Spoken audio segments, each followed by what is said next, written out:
বিসমিল্লাহির রহমানির রহিম। আমি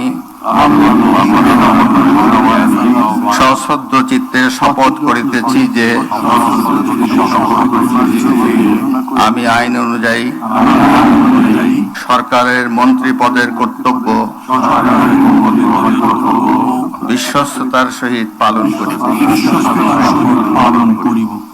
আমি বাংলাদেশের প্রতি অকৃত্রিম বিশ্বাস ও আনুগত্য পোষণ করিব। আমি সংবিধানের রক্ষণ, সমর্থন ও নিরাপত্তা বিধান করিব এবং আমি ভীতি বা অনুগ্রহ, অনুরাগ বা বিরাগের বশবর্তী না হইয়া সকলের প্রতি আইন অনুযায়ী যথাবিহিত আচরণ করিব।